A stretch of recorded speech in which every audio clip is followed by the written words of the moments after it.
سلام، شلونكم؟ شو اخباركم؟ ان شاء الله تكونون بخير. وياكم اميره معصمه، ورجعت لكم بالفلوج الجديد.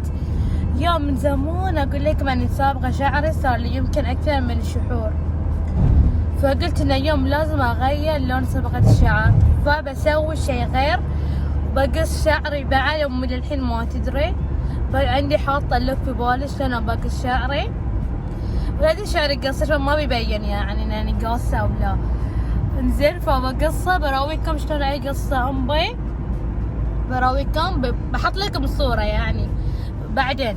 قبل خلي الزين الحين نروح يا الصالون، خلينا نوصل الصالون وراح اراويكم.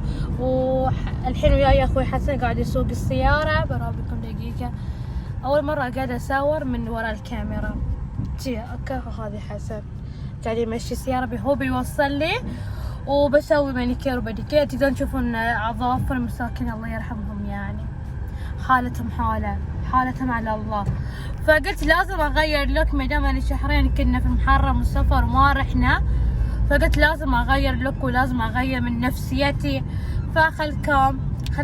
خلني اوصل اروح اراويكم نطرة.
ويا جماعة وصلت الصالون الغالية، الحين راح انزل وخلنا نروح نشوف الخدمات اللي راح اسويها، راح اراويكم. تعالوا وياي.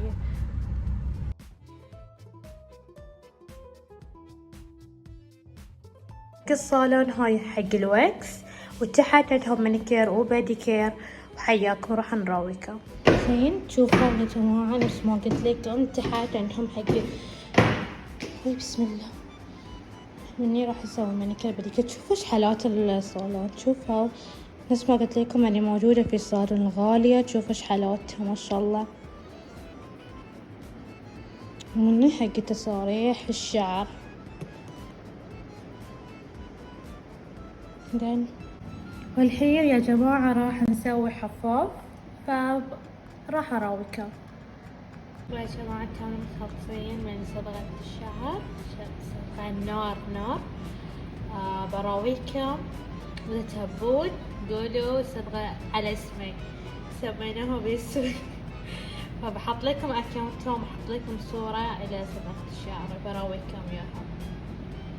تونا مخلصين من صبغة الشعر، براويكم بعدين اخر شي، وبحط لكم صورة الى صبغته.